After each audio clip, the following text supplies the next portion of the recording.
Poštovani gledalci, dobroveče, dobrodošli u emisiju Pričamo sa, ovo je poslednja emisija u serijalu i večeras razgovaramo sa Nikolom Krstić, on je osnivač Gestalt Akademije u Srbiji, psihoterapeut i psihoterapeutski supervizor. Dobroveče, Nikola. Dobroveče. Večeras bih počela komentarima gledalaca koji smo dobili na prethodnu emisiju, u kojima ljudi misle da smo predstavili jednu vrlo sivu i beznadežnu sliku sveta, što je prilično daleko od onoga što sam ja imala na umu i onoga što bih ja želela. Prvenstveno, ako počnemo od toga da si jednom trenutku rekao, ali roditelji se bore sa sistemom, sa školom, dobije se IOP, a onda treba da se bore sa sobom i sa svim ostalim. To je jedan beskrajan put. Da li ima svrhe boriti se? Pa to je u stvari lepo pitanje. Upravo zato što me ne pitaš za posledicu ili za rezultat, nego za proces. Da, ja mislim da uvek ima svrhe boriti se i mislim da je svrha upravo u borbi. Ne znam da li, dva su pitanja, šta mi možemo da postignemo, a potpuno je drugo pitanje da li ima smisla nastojati. Ja verujem da ima smisla nastojati, dok nastojimo živi smo, dok nastojimo nije nas preplavila ravnodušnost ili malodušnost i apsolutno dok nastojimo, dok se borimo, dok težimo, to je zdrav pokret i taj sam pokret od sebe čini da se osjećamo bolje i da se osjećamo dobro. Bez obzira na rezultat. Ali kada govorimo o rezultatu, pitanje je šta je rezultat kome težimo. Sistemi su po definiciji inertni, spori, promene sporo nastupaju. Sa druge strane, promene kod pojedinaca su nešto što se mnogo lakše dešava. Sad ako mi nastojimo da promenimo nešto, dobro, živeo pesimizam, ako mi nastojimo da promenimo nešto, zar mi u krajnjem slučaju ne šaljemo detetu poruku, volim te, prihvatam te, uradit ću sve što je u mojoj moći da olakšam izazove koji su pred tobom. Da, i upravo mislim da je to poruka koja je dragocena i koju mi nedovoljno šaljemo, generalno uzev, koju nedovoljno šaljemo, koja nam je svima negde falila. Meni je lično ta poruka u redu si i tvoji napori su sjajni i ja ću se boriti sa tobom i možda i nije toliko važno da li ćemo uspeti, da li nećemo uspeti, uspećemo samim tim što se borimo, uspećemo samim tim što smo tim. Time što smo zajedno, da. Time što smo zajedno, tako je. Mislim da je to dragocena, veličanstvena poruka i upravo nešto što mnogim mališanima sa problemima disleksije, disgrafije, diskalkulije, ali i drugim problemima nedostaje. A da li ti smatraš da je to prezaštićivanje, pošto mi pokušavamo da otklonimo po nama suvišne prepreke na putu naše dece? Gde je razlika između zdravog zauzimanja za svoje dete, u smislu da ne želim da hodaš bos po trnju kada postoje čizme, i onih bitki koje deca moraju zaista sama da bore? To je jako dobro pitanje i naravno vrlo složeno pitanje. Znači, inače je tema prezaštićivanja velika i složena tema. Ja mislim da je na nama jedna dužnost, jedan zadatak vrlo važan, da učimo, da gledamo u decu. Ne znam, možda smo to već pominjali u nekoj od emisija, sad ne mogu da se setim. Ali mi idemo često i puno sa svojim projekcijama, sa svojim predstavama, sa svojim očekivanjima i koja ne moraju nužno da se poklapaju sa dečijim svetom. Ja, na primer, evo sad u ovom trenutku prisjećam se jedne moje mlade klijentkinje u osnovnoj školi koja je imala jedan izražen oblik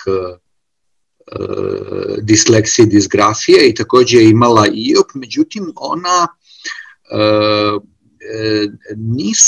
meni je uspeh bio bitan, meni je bilo bitno da se dokažem, da se pokažem, ali nije to uvek slučaj.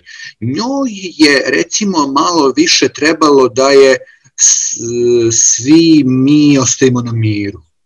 I naši ciljevi i naše sumnje, naše brige nisu baš nužno uvek brige naše dece. Tako da mislim da je negde važno da razvijamo senzibilitet za njihovu perspektivu i za njihov doživljaj stvari.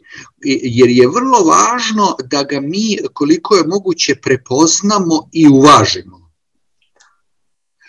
U nekom mom radu sa njom recimo ispostavilo se da njen uspeh u školi nije toliko njena tema i njen problem koliko je tema i problem u stvari njenih roditelja. Izvesno. Tako da je negde onda bilo dragoceno iskustvo da roditelji shvate da je ona dovoljno jaka, kako da kažem, da prihvati da je relativno uspešna ili neuspešna i da to njoj možda i ne predstavlja toliki problem koliki je to problem iz perspektive roditelja. Mislim da je to jako važno, mi smo negde moderatori, mi smo ti koji često deci namećemo svoju sliku sveta i svoje ciljeve, svoje ideale i neku svoju ideju da ako oni sad u tom školovanju ne pokažu neke visoke rezultate da su nužno propali ili otpisani i tako dalje. Tako da zapravo mislim da baš ovo pitanje koje sad postavila pogađa u središte, gde je nama važno i neki proces našeg rada na sebi sa sobom samospoznaje.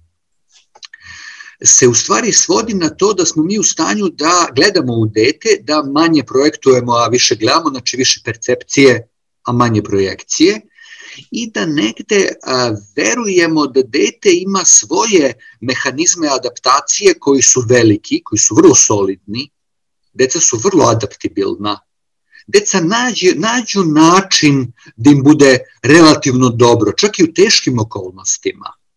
Ako mi to prepoznamo, to je velika stvar. Ako mi to ne prepoznajemo i onda namećemo deci nešto što je naš strah, naš problem, naša sumnja, onda mi negde u stvari smo u poziciji da dete opterećujemo našim, da kažem, našim problemima, našim projekcijama, našim strahovima, našim katastrofičnim pretpostavkama. Na što su deca po svojoj prirodi vrlo imuna, dok ih mi ne zatvorimo u jedan kavez naših slutnji, pretpostavki, očekivanja, ograničenih predstava o stvarnosti, sumnji i tako dalje. Tako da u deci leži ogroman kapacitet. I mislim da je vrlo važno da malo okrenemo stvar i da kažemo, ok, mi učimo decu puno toga, ali ajde da vidimo šta mi možemo naučiti od njih. Šta ja učim od svog deteta? Naravno. Da li ja, posmatrajući ga, mogu da uočim koliko je dete mudro, koliko su njegovi kapaciteti, pa i odbrambeni neki kapaciteti, smisleni, mudri, pametni. Da li ja mogu da respektujem njegove adaptacije, njegovu mudrost i da se ja negde prilagodim njemu imajući u vidu da je to na kraju njegov put, a ne moj. Naravno. I upravo smo došli do sledećeg pitanja, divan uvod. Rekao ste da kod puno tvojih uspešnih klijenata uspeh je obrnuto proporcionalan ličnom doživljaju sreće. Što bi mene dovelo na pitanje šta je to uspeh? Ukoliko mi postignemo spoljašnji uspeh koji nije naš, meriv, mi možemo imati fenomenalne parametre i ne osjećati se dobro iznutra. Upravo imamo jednu tendenciju, ja nisam mnogo sklon istraživačkoj psihologiji i slabo i čitam o tim stvarima, tako da nadam se da sada neću reći nešto što nije utemeljeno u činjenicama, ali rekao bih da iskustvo psihoterapijsko, ajde čak da ostavimo po strani istraživanja i nauku, nego da prosto govorimo o svom psihoterapijskom iskustvu. Mi imamo psihoterapijsko iskustvo da na psihoterapiji imamo veoma mnogo ljudi koji su uspešni po svim spoljašnjim parametrima, a koji se zapravo osjećaju duboko nesrećnim, neviđenim, nerealizovanim. Nekako smo došli upravo do toga da živeći u skladu sa uverenjem da je uspeh taj koji će nas učiniti srećnim, mi investiramo veoma mnogo toga i na kraju postignemo taj uspeh i na kraju to nije nešto što, ili da kažem, ne osjećamo se dobro. Ili ne osjećamo se dobro, ili osjećamo se nesrećnim mnogo više nego što smo očekivali, pošto sad verovatno nema nekog stanja, neke apsolutne sreće gde bismo mi sad rekli, ja sad sam postigao i živim neko prosvetljeno stanje, neki prosvetljeni život i ja sam, da kažem, potpuno srećan i rešio sam probleme. Ako kažemo da nema toga, verovatno nema, koliko god mi prirodno svi tome težimo, verovatno nema te potpune realizacije, nema tog potpunog ideala. Znači, nekde ako ga ostavimo po strani, onda govorimo o tome da ljudi, pa je onda to i u vezi sa temom krize srednjih godina, kada vrlo uspešni ljudi u jednoj ozbiljnoj realizaciji negde u srednjim godinama najčešće postavljaju sebi pitanje šta to meni sve treba i šta ja sve dajem, a šta dobijam za uzvrat i da li ja zapravo se borim za neke svoje predstave, narcistične predstave o sebi kao nekome koji je iznad, koji je drugačiji, koji je promenio stvari, kako? Superiorniji. Ko je superiorniji. Da li u stvari i dalje u meni u velikoj meri, verovatno će uvek to raditi u svakome od nas, ali da li i dalje u meni u jednoj velikoj meri radi taj kompleks superioran, inferioran, gde ja od silnog straha od inferiornosti se trudim da budem superioran i onda jesam superioran, ali ostanem sam. Ostanem nerealizovan, ostanem u doživljaju da nisam srećan, jer na tim nekim visinama na koje sam se uspeo, sam ja u stvari i dalje, ili baš zbog toga što sam se izdigao iznad, ja sam negde doživljavam se samim i ja sam sjajan teniser, ali da li uspevam da ostanem i čovek, i da li sam svoju ljudskost žrtvovao time ili i dalje negde balansiram i mogu da kažem baš me briga da li ću da pobedim, ajde da uživam u ovom meču. Dakle, ako sam ja dobro razumela, ti si upravo rekao da nagrada koju dobijamo nakon mukotrpnog truda i predanog zalaganja nije ni blizu onome što bismo mi prepoznali kao vrednost.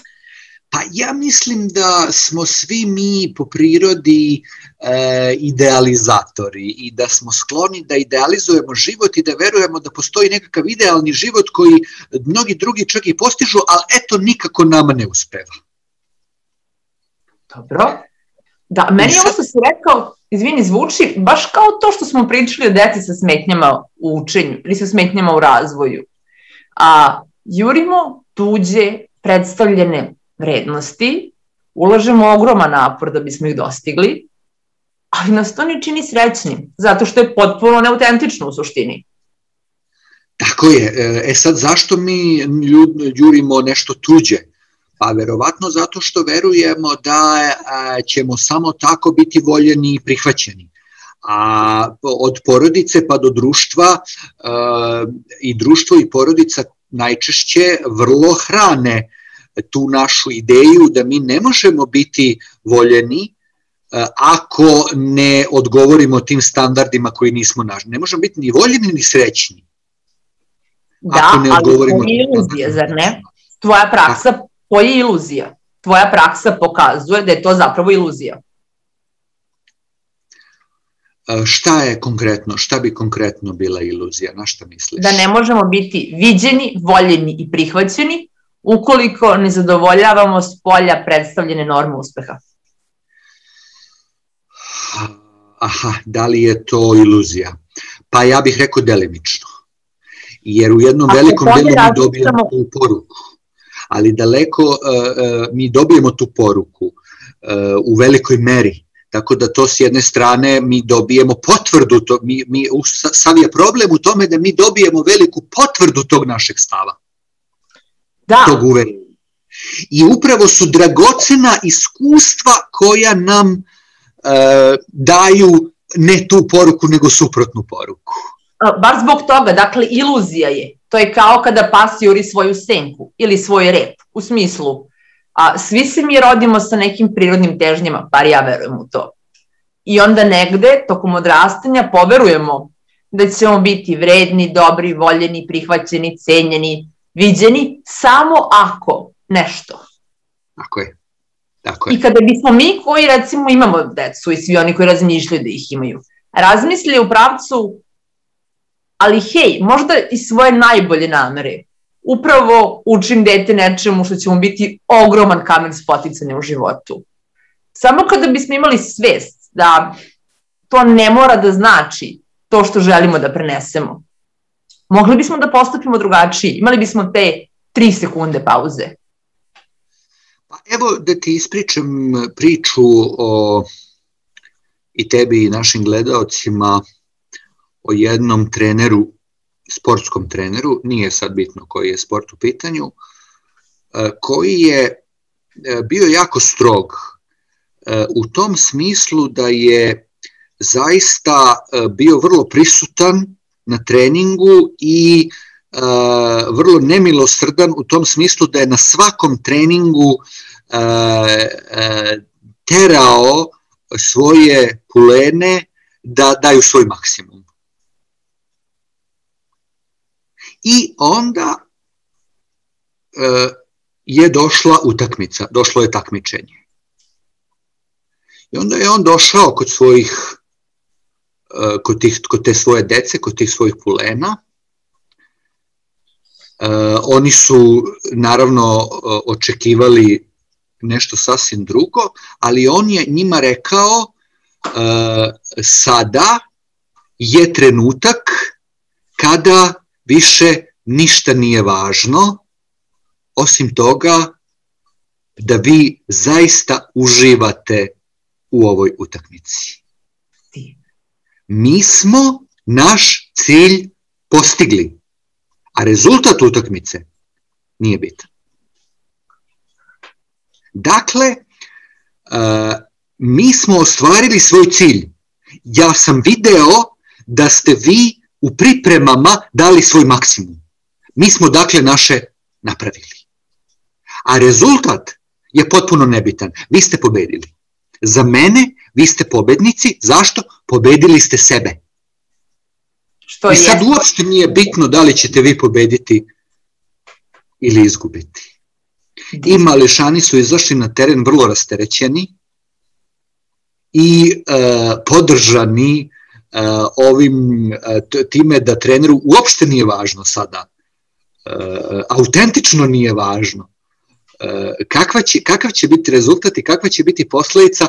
Oni su zapravo onda našli tu dobru meru između opuštenosti i truda i zapravo napravili dobar rezultat, ali opet kažem, to je nešto što nije Primarno. I opet oni na kraju kad su napravili taj rezultat i napravili recimo tu pobedu, podigli taj pehar, trener je došao i rekao čestitam vam, ali to sad stvarno, to što ste vi sad uspeli, to što ste postigli, to što ste pobedili, to je nešto što u stvari uopšte nije važno.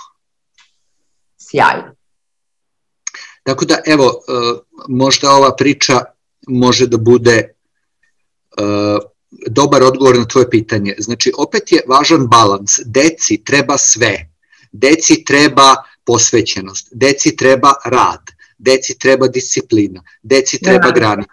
Deci treba i da vide da smo mi zadovoljni njihovim radom, njihovim trudom, a i naša vera da rezultati nisu bitni i da će ona naći svoj put koji je možda drugačiji, da parafraziram naziv knjige čuvenog Scotta Pecka, Put kojim se ređe ide, uspesi su relativni, za nas je važno da negde pobedimo sebe, tako što smo dali nekakav svoj maksimum. Rezultat je nešto što, ako mi roditelji, nastavnici, treneri, ikako možemo da verujemo da je trud rezultat i da će onda doći nekakav uspeh i da možda taj uspeh ne mora da bude uspeh po spoljašnjim merilima. Mi možemo da senzibilizujemo decu za subjektivni uspeh, da su oni na toj utakmici bili nesebični, da su oni igrali jedni za druge, da su oni jedni druge podržavali, onda su oni uspeli. I čak i ako to ne pokazuje rezultat. Opet negde vraćam na to da je problem u nama kao starijima, kao odgovornijima. I u tome šta mi prepoznajemo, jer ako je nama i dalje bitan rezultat, mi ništa nismo napravili. Ali mi kao stariji, Nikola, mi kao roditelji, mi kao prosvetni radnici, mi kao odrasli koji čine neki sistem, koliko god da smo minijaturni šrafovi u njemu, samom činjenicom da smo punoletni, da možemo da biramo i budemo birani, mislim, jednim od osnovnih prava demokratije, neki smo šrafčići u tom sistemu. Ne možemo prebacivati odgovornost na decu. Ne može se reći, pa dobro, odrasli baš nisu sad, njima je teško komplikovano, ali zato će deca, ne znam ja šta. Nekako, sama ta ideja da se teret prebacuje na slabijeg ili bespomoćnijeg, meni deluje prilično nefer. Recimo, tokom velike recesije 2008. godine, znači uzimamo našu zemlju za primjer, ali desilo se da su teret krize podneli najsiromašniji. Nekako se na njima slomilo. Kao kada se užurbano svakodnevnog života slomi na deci. To je kad kažemo, bitno je da razumemo nastavnike, bitno je da razumemo sistem, bitno je da razumemo. Zar ne postoji mogućnost da se svi međusobno razumemo? Ne znam da li postoji mogućnost da se svi međusobno razumemo, ali mislim da, evo, tvoje pitanje koje si mi postavila između ove dve emisije, kad smo se čuli, kad si mi rekla da si videla neke utiske u vezi sa emisijom, da ljudi kad su nas saslušali da se osjećaju demoralisano u smislu borbe sa sistemom.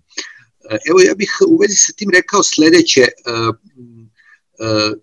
apsolutno, ako ima smisla slati ikakvu poruku, apsolutno podržavam roditelje da se bore sa sistemom. Samo je pitanje sa kog mesta. Mislim da je važno da ako ikako možemo da se borimo sa sistemom sa mesta na kome imamo razumevanja i za nastavnike koji nemaju adekvatnu podršku i za decu koja su izložena jednom surovom sistemu i u krajnjoj liniji jednom životu u surovim uslovima u kome mi možemo vrlo ograničeno da im pomognemo. Znači, ukoliko je moguće, ajde da se borimo, ajde da tražimo, ajde da grizemo, ali ajde da u toj borbi imamo razumevanja. Prvo za to da decu ne možemo da zaštitimo od života. Naravno. I da će ih život lomiti, kao što je u krajnjoj liniji i nas. Ajde da se borimo sa razumevanjem, da nije sav problem ni u tim nastavnicima. I naravno. Da je i njihova pozicija teška. Da. Znači, ajde da probamo da se borimo sa mesta razumevanja, a ne sa mesta bacivanja odgovornosti na druge, jer eto, mi smo Bogom dani i naša deca su Bogom dana i mi smo uradili sve što možemo, a neko drugi nije. Ne, upravo je to ono što sam ja pokušala da objasnim kroz prošlu emisiju svoje pozicije. Postoji razlika u borbi za i borbi protiv. Napravljeno je sistemski da izgleda kao da su nastavnici i đaci na suprotnim polovima, što nije tačno. A roditelji neki tas na vagi koji je ranije bio uz nastavnike, a sad je uz decu pa komplikuje taj odnos. Upravo mislim da je to pogrešan pristup, pogrešna vizija. Ti si radio u školi. Pogrešna dilema. Da, ti si radio u školi. Znaš da je proces vaspitanja i obrazovanja zajednički. Uloga nastavnika je izrazito važna, zato ne mogu da ga zamene skripti ili programi. Uloga đaka je takođe važna, oni zajednički put prelaze u tom obrazovanju. Niti nastavnik može da sipa u glavu đaku, niti đak može adekvatno da pređe taj put bez nastavnika. Oni zajednički prelaze taj put, ne jedni protiv drugih. Mislim, oni su tu na zajedničkom zadatku. Kao u psihoterapiji, rekao si da terapeut i klijent zajednički prelaze put, imaju zajedničke rezultate. Da. Ja sam svojim đacima na prvom času govorio da je najmanje važno šta će da nauče.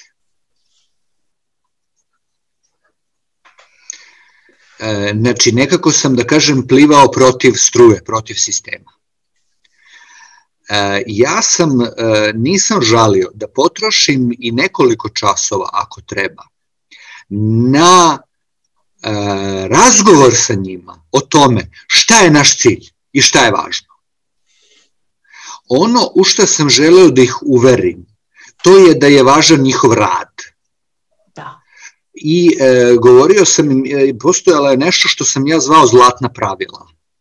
Zlatna pravila učenja filozofije, ja sam predao filozofiju i logiku, zlatna pravila učenja filozofije i logike kod mene. Prvo zlatno pravilo je glasilo, ocenjuje se rad.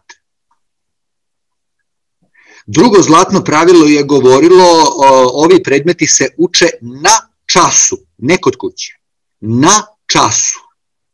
Treće zlatno pravilo je govorilo razvijamo veštine.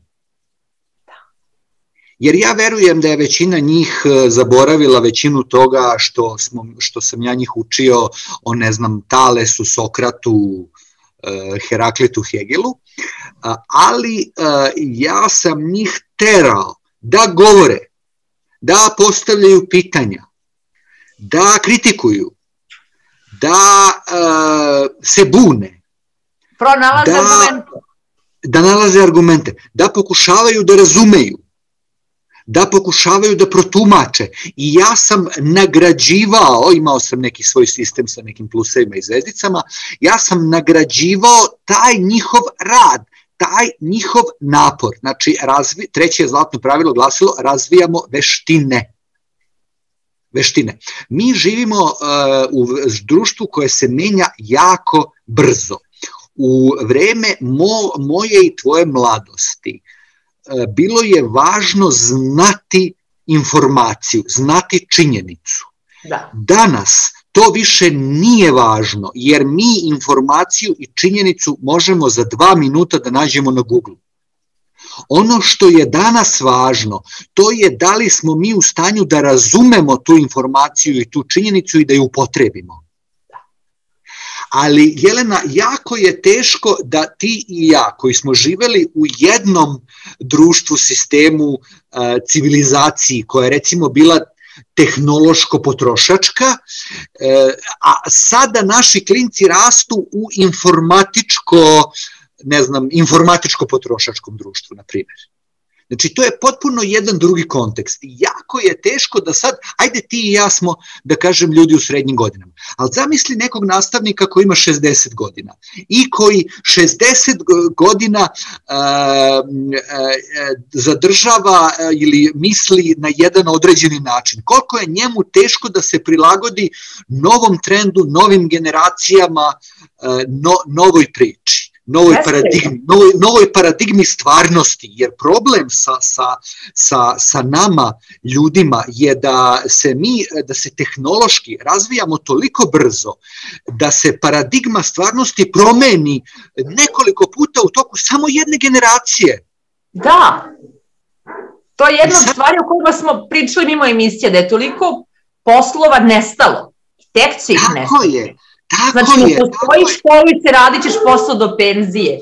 Dakle, svet je u stalnoj promeni i razgovarali smo o tome kako kulturolozi i sociolozi upozoravaju da je zapravo najveći problem sa ljudima koji su u tom trenutku imali 50 plus godina, zato što oni ne mogu dovoljno brzo da se prebace na drugo zanimanje, da se adekvatno obuče i da to zanimanje još uvijek bude potrebno.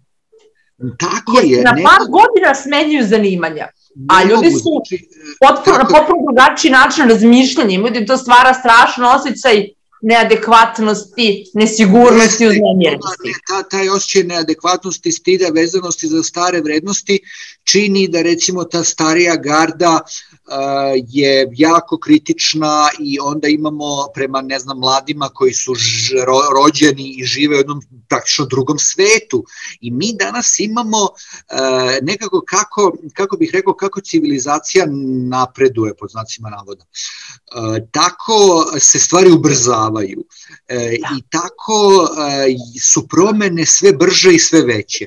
I mi sve više se sad suočavamo sa jednim fenomenom da svet naše dece već nije naš svet, već je nova paradigma, već su novi uslovi, već su nove okolnosti. Tako da je negde tu, opet kažem, i na nama kao roditeljima i na nastavnicima, opet kao roditeljima i pedagozima, jedan gotovo nemogući zadatak, jedna nemoguća misija da u stvari se vrlo brzo prilagođavaju trendovima i da sve nas već u nekim našim godinama vreme pregazi, jer fakat je da naša deca pa žive u jednom novom svetu. Da. I da je civilizacija i razvoj postala jedan eksperiment koji je vrlo neizvesno kuda vodi i gde će nas odvesti i da mi kao pojedinci, to su sile koje su veće od nas, to su sile polja, to su sile koje nas nose i negde važno je da budemo i skromni i da imamo razumevanja za svoju ograničenost, pa u krajnjoj liniji ograničenost naše moći da se prilagodimo tim novim tendencijama i tom toliko brzom razvoju, jer mi u najboljem slučaju ne znamo kuda idemo. Svi mi zajedno. Da. U najboljem slučaju prosto ne znamo kuda idemo, a u najgorem slučaju idemo u propast. Dobro, ja sam i suviše optimistična za takvo viđenje, ali eto, to je bitan deo vezano za vaspitanje i obrazovanje. Zbog čega insistirati na rigidnosti formi koje se već sad prevladavaju? Mislim, ti znaš da od bavilo onih prvih sačuvanih spisa postoji žal na omladinu, u smislu omladine nikakva propast sveta je blizu, ovi mladi ništa ne radi, ništa ne poštuju, sve hoće kako oni hoće, u smislu, to je priča stara koliko je čovečanstvo, u smislu, u vreme Homera i epova ide priča da je to sad zemljeno doba, bili su i zlatno, i srebrno, i bronzano nekad, kakvi su ljudi bili, ovo daljena snidačka nije. Ja bio mlad, to još je sve imalo smisla, još je sve bilo dobro. Mi ljudi smo skloni da idealizujemo prošlost i budućnost, a da sadašnjost pocenjujemo i tako dalje. To je onaj deo, baš to što si rekao u ovoj emisiji, hajde da pratimo decu, hajde da osluškujemo, zato što ih mi ne možemo ih obučiti za zanimanja koje više ne postoje.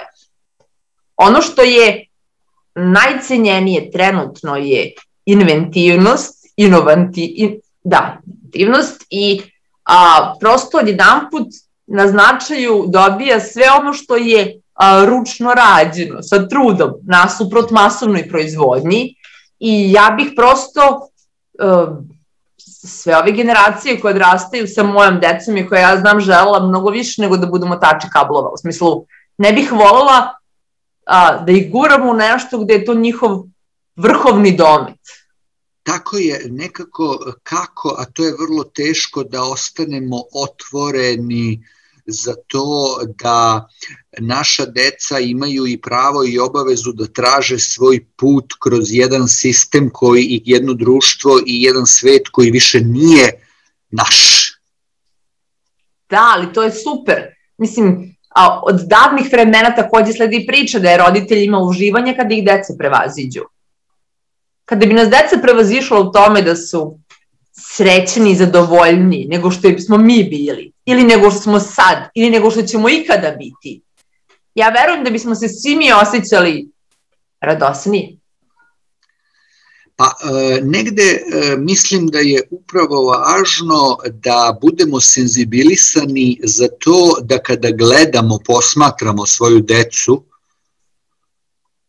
posmatranje je nešto što je u velikoj meri izumrlo.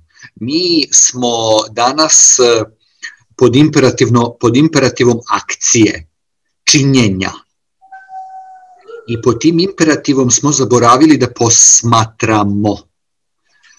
Mnogi ne znaju, ja sticajem okolnosti znam, pošto sam studirao filozofiju, koncept posmatranja dolazi iz grčke filozofske tradicije i reč teorija, odakle dolazi naša reč teorija, upravo znači posmatranje, gledište, tačka gledišta i tako dalje. Dakle, ajde da, jako je važno i to je nešto što je u našoj terapiji, u psihoterapiji, u gestalt terapiji možda posebno jako važno. Ajde da se vraćamo posmatranju. Koji roditelj je spreman da gleda koliko njegovo dete uživa u nečemu, pre nego koliko je uspešno, spretno, ovakvo, onakvo. Taj roditelj, da kažem, radi dobru stvar, radi pravu stvar. On je responsivan, otvoren za subjektivnu stvarnost svoga deteta i za dečiju mudrost, za to da njegovo dete može da bude vrlo srećno samo zato što je dobilo priliku da učestvuje u igri sa spretnijim, bržim, boljim dečacima ili devojčicama kojima se divi i kojima na taj način pripada. I ako smo senzibilni da vidimo njegovu sreću i oduševljenje, a da zanemarimo njegovu nespretnost, mi onda radimo pravo. Ja recimo sad pada mi na pamet primer sa psihoterapije, u pitanju je majka mi govori o tome kako dete želi da se druži sa dečacima koji su robusni i koji ga čak tretiraju na jedan način koji je potcenjujući i zlostavljajući. I sad ja moram da pokažem, ja moram da vidim razumevanje za roditelja, za njegovu brigu i tako dalje, ali moram da gledam i da imam razumevanje i za dete koje u toj poziciji, u tim interakcijama ipak dobija nešto što je njemu jako značajno. I dete pristaje da možda bude i poniženo, da plati tu cenu zarad toga da oseti, da pripada nekome ko je jak, nekome ko je spretan. Znači, ajde da radimo na našoj senzibilizaciji razumevanja onoga šta je našem detetu potrebno i važno, iako je to možda kontraintuitivno u nekom našem sistemu vrednosti i razumevanja stvarnosti. Ako ja posmatram to dete I ako ja vidim njegovu sreću u tome, ajde da nekako probam da imam poštovanje za to da je dete dovoljno adaptivno biće, da ono dobija ono što mu treba i da je to nešto što je njemu važno i da je to u krajnjoj liniji njegov izbor. Da li misliš da naše deca dobijaju dovoljno poverenja od nas u svoje sposobnosti? Ne mislim da dobijaju dovoljno poverenja, jer mi živimo u jednom polju u kome ne postoji, u kome nema nikakvog poverenja. Mi sumnjamo u sve, sumnjamo u svakoga, sumnjamo svima, sumnja je jedna, svi smo postali paranoični, nikome se više ne veruje, ni struci. Mi živimo u jednom polju sveopšte sumnje i kako sada mi u tom polju sveopšte sumnje da, znači, herojski je čin, kako bih rekao, čin jednog roditelja koji pruža poverenje svom detetu. Znate, poverenje, vi to možete osvetiti na jedan vrlo banalan nivo, da imate poverenje da dete koje uči da hoda i hoće da potrči će pasti, plakati, osjetiti se razočarano i ljuto, možda udariti po betonu koji ga je kaznio i da će ga sve to proći i da će za 5 minuta ponovo da potrči i možda ponovo da padne i da je to okej.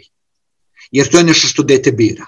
I da potrči, i da pogreši, i da padne, i da se naljuti, i da plače, i da potrči ponovo. I da zaboravi. I da zaboravi. Deca su jako adaptibilna, ponavljam, deca, sve to deci treba, ceo spektar tih iskustava. Ali zar ne treba i nama? I nama treba, ali je nama malo teže nego njima, jer dete padne i razljuti se i isplače i za 5 minuta trči ponovo. A mi ostanemo isprepadani da li je sad naše dete doživelo traumu i da li će da razbije zube i šta će sad reći komšinu, da smo mi dovoljno dobri roditelji kada mi puštamo našu decu da ona padaju ili da se isprljaju ili da ovo ili da ono. Znači, opet je negde i nešto što ja zovem roditeljsko herojstvo. Roditeljska uloga traži jedno herojstvo, a to je upravo da negde pustimo decu i da verujemo u njihove kapacitete i da verujemo u to kogod nam bilo teško. U redu je da nam je teško. Samo nama je teško. Možda verovatno teže nego njima. I ajde da ja držim to što je meni teško, a da njega pustim da pada. Da, ali nisam mislila naše poverenje u roditeljstvo, nego naše poverenje u nas. Zato što pisao si u knjizi koliko mi ne možemo da se prilagodimo što su promene izrazito brze. Zar to nije ono što možemo da naučimo od svoje dece? I kod dete su promene izrazito brze. Dete koje puzi do deteta koje trči je od 6 do 9 meseci razlika. Meseci, da. Prilično brza promena. Prilično velika promena svega što je u dometu, u dohvatu ruke. I deca to prolaze radosno i mi se radujemo sa njima. A kada mi prolazimo kroz promene, onda želimo jako da zadržimo, da nam ne promakne to nešto poznato. Ali vidiš, čitava civilizacija, čitavo društvo nas uči da je na nama odgovornost krivica, znači to je nešto što možemo da kažemo ego civilizacija.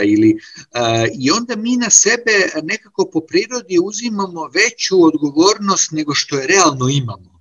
Naravno, onda padamo u drugi polaritet, a to je da krivimo druge i da odričemo. Polariteti su jako blizu. Ako mi pokušavamo da uzmemo više odgovornosti nego što možemo i da zaštitimo druge ljude više nego što je u našoj moći, jer smo naučeni da smo mi ti koji smo krivi, da je sve popularna psihologija, sve je do tebe, sve možeš da promeniš, sve možeš da uradiš. Znači, koliko imamo tih poruka? Međutim, onda kada uzmemo višak odgovornosti i kada ne uspevamo da priznamo svoju nemoć, onda smo jako blizu tome da okrivimo sve druge i da u stvari onda otpišemo svoju moć i svoju odgovornost tamo gde je imamo. Da, ali to su uvredljive poruke. Aha, sad kako za koga? U smislu, ja ne želim da me ti braniš. Zato što je to poruka da ja nisam dovoljno sposobna da to uradim sama. Tako je, imamo jednu, recimo u gestalt psihoterapiji i ako se ne varam u transakcionalnoj analizi, postoji jedna, nešto što se meni jako dopada kada se govori o podršci. Baš se govori o deci, o podržavanju dece i kaže, formula glasi ovako, kaže, kada mu je pomoć, podrška, potrebna, a mi ga ne podržimo, slabimo ga. Nije neutralno, negativno. Tako je, i sad ovo je važno, kada mu pomoć, podrška nije neophodna, a mi ga podržavamo, opet ga slabimo.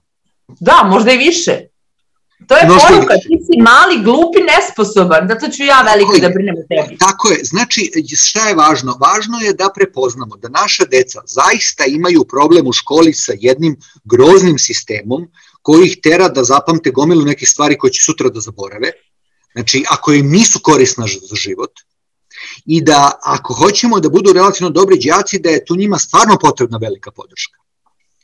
I da istovremeno vodimo računa o tome da su oni mnogo sposobniji i mnogo adaptibilniji nego što mi mislimo. I da je sasvim u redu i da greše, da padaju, da razbiju kolena, nos, dobiju lošu ocenu i već u smislu pada kao metafore, da je sasvim u redu i da oni imaju kapacitet da s tim izađu na kraj. A mi smo tu da raširimo ruke, da to razočarano dete dođe u naš zagrljaj gde će se osjećati sigurno, da isplače sav svoj bol i da onda jednako tako izađe iz tog zagrljaja i otrči da padne ponovo.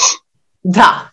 To bi bio neki ideal, naravno u praksi to je jako, to su ogromni... Vraćamo se na deo u kome si rekao, mogli bismo da počnemo da učimo od dece. Da malo posmatramo.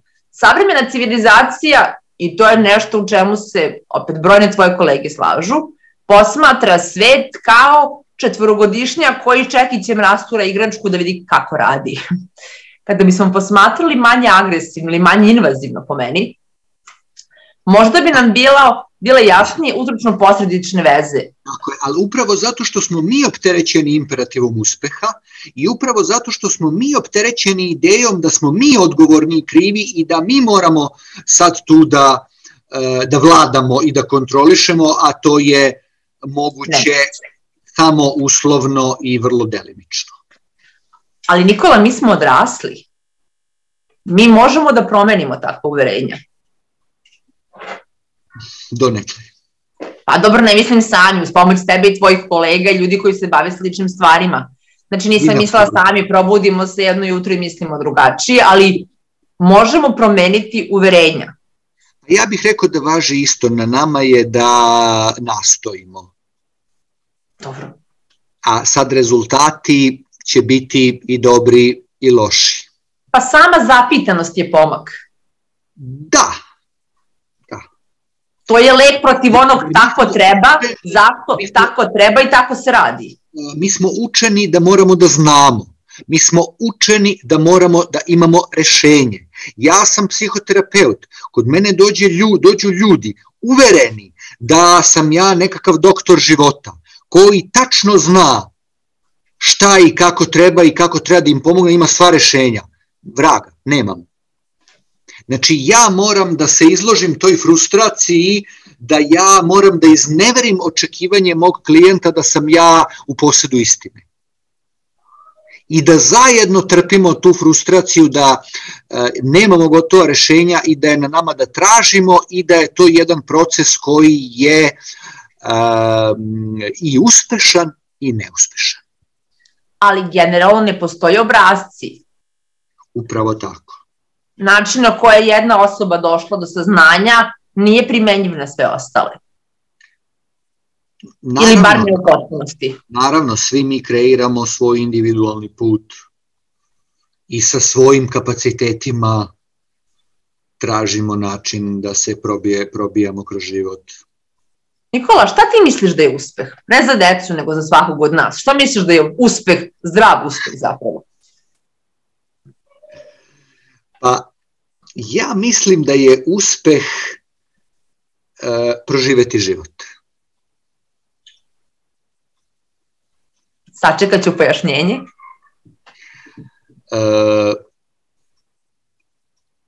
ja bih na svaki nadgrobni spomenik uklesao uspeo. Zato što je živeo. Zato što je živeo. Život je uspeh. Sjajno. I onda mi ne moramo da jurimo nešto što već imamo, zar ne? Ne moramo da jurimo ni što imamo, ni što nemamo. I sad je opet neko naše sameravanje šta smo spremni da uložimo i zarad čega, a šta ipak nismo i šta je nama važnije i tako dalje. Postoji uverenje da kada nešto želimo, nijedna cena nam nije previsoka, ne misli se na materijalne stvari, u smislu, kada nešto želimo, spremni smo da damo svašta za to. I to je, kako bih rekao, to ima svoju logiku, to ima svoj smisao, jer nama je potreban cilj. Današnji čovek pati od nedostatka motivacije da bilo šta postigne. Sve je nekako kompromitovano. Ako smo mi u stanju da imamo cilj i da uložimo suze, krv i znoj, zašto da ne? Ali ako je inspiracija, a ne muka, onda suze, krv i znoj nije nešto što se nama uzima kao da nam deru kožu sa leđa, nego je nešto što mi radosno ulažemo. Tako je, dobrovoljno. Ne samo dobrovoljno, nego i radosno. Pa i radosno. Postoji razlika između rada i truda i trpljenja. Rad i trud pa mogu umoriti telo, ali vam neće oštetiti duh, a trpljenje hoće. Tako je, upravo tako, s tim što je opet važno da tu negde budemo pošteni prema sebi u jednom procesu samospoznaje i da vidimo šta su zaista naši ciljevi više, a šta je u stvari naše ostvarivanje nekakvih spoljašnjih ciljeva koji su nametnuti od strane roditelja, društva, sredine i tako dalje. Da li je moj cilj da moje dete bude vrhunski teniser ili je moj cilj da moje dete uživa u igri?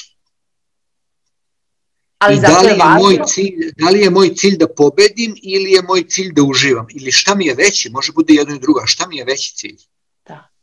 Šta mi je važnije? Ali za to je potrebno da možemo da se predomislimo. I da možemo da se predomislimo i da možemo da dozvolimo sebi da je u redu da nismo najbolji. Ili da nismo pobedili. Sad naš svet koji smo stvorili izrazito takmičarski. A da li mi zapravo volimo sebe? To je, mislim, možda pitanje koje sad prelama čitavu ovu priču. S tim što je to vrlo jedno, bar psihoterapijski gledano, vrlo složeno pitanje, jer moja ljubav prema sebi je i moja ljubav prema drugima. A ja sam često lojalan drugima i kroz to što preuzimam njihove ciljeve. I to je sad opet i neka vrsta ljubavi prema drugima i neka vrsta ljubavi samim tim prema sebi koja je u koliziji sa jednom drugom vrstom ljubavi prema sebi gde ja imam pravo sebi da postavim pitanje čekaj pa šta je ono što ja želim i šta je ono s čim se ja osjećam dobro i da li sam ja na tom meču ispunio svoj cilj, na primjer da uživam, a ne nužno da pobedim. I da li možda imam oba cilja. Dakle, da, ja često pitam klijente na terapiji kada dođemo do toga koliko su lojalni ciljevima drugih, koliko su lojalni društvu, ja ih često pitam voliš li ti sebe? I onda se oni onako malo trgnu. Aha, znači morat ću mnogo više da pitam sebe, ajde da učim da pitam sebe, ajde da učim šta je za mene uspeh. Zato što je razlika, izvini, samo vola bih da ovde objasnimo, razlika je zdravo voleti sebe i imati narcističke predstave koje su po Scottu Pecku faza razvoja koja se nije dovršila do kraja. Dakle, zdravo je i u redu je imati ljubav prema sebi. Da, čak ta narcistična ljubav prema sebi i nije ljubav prema sebi. To je u stvari upravo jedna nesposobnost da dovoljno prihvatimo i volimo sebe i jedna ideja da ćemo biti prihvaćeni i voljeni od strane drugih samo ako budemo fantastični. Da, Peck kaže to je ljubav prema slici o sebi. Da se narcisti drže sliku, formiraju, drže. Freud je govorio ego ideal, Freud je to zvao ego ideal. Znači, gde ja volim svoju idealizovanu sliku o sebi, a onda je proces psihoterapijske samospoznaje u vezi sa razočarenjima, prihvatanjima sebe i učenju da volim sebe nesavršenog, što ne znači da ja prestajem da se trudim da budem bolji. Samo je taj trud, trudim se da taj trud umerim i trudim se da imam razumevanja za sam trud i ljubavi da kažem, pa stvarno si se trudio i to je zaista divno i ja u tome vidim koliko voliš druge i meni je to dovoljno. Ali mnogo znači kad imamo još nekog partnera, roditelja, učitelja, učenika, prijatelja, saradnika koji može to da prepozna, da nismo sami u tome. Da li je naša sposobnost da volimo druge ograničena našom sposobnošću da volimo sebe? To je da ne možemo voliti druge više nego da je naš ljubav prema sebi naš trenutni maksimum ljubavi prema drugima i da li je on promenjiv vremenom, da li možemo da se razgledati? Da je to upravo tako, znači da smo mi u stanju da volimo druge onoliko koliko smo u stanju da volimo sebe. I to je promenjivo, tako? Možemo naučiti da više volimo sebe. Da, to je promenljivo na raznim nivoima. To je od toga da je to promenljivo na nivou dnevnog raspoloženja, pa do toga da je to promenljivo na nivou nekih većih ciklusa i da je opet negde važno ako nekako možemo da imamo razumevanja za svoju promenljivost i za svoje raspoloženje i da ako smo nervozni sada, da to ne znači da smo loši i da to ne znači da ćemo za sat vremena se naše raspoloženje ne može promeniti i tako dalje. Nikola, hvala ti beskreno na vremenu koji si odvojio za nastavak ovog serijala. Poštovani gledaoci, hvala vam na pažnji. Još jedan put preporučujem da pročitate Nikolinu knjigu Vodič za toplokrvne, a do sledećeg serijala želim vam da budete veseli, zdravi, u miru sa sobom. Ako vam treba da razgovarate sa nekim, imate porodicu, prijatelje, a tu su i stručna lica, nije sramota razgovarati sa njima. Hvala vam puno na pažnji, prijetno večer. Hvala Jelena, hvala i tebi na prilici da razgovaramo o svim ovim temama. Zaista sam uživao u ovom procesu i evo, nadam se da ćemo na neki način nastaviti da idemo u susret vašim gledaocima kroz ovaj naš rad ili da kažem zajedničko razmišljanje o ovim velikim temama koje nas sve prevazilaze i koje za život sam je davanje novih i novih odgovora na te teme.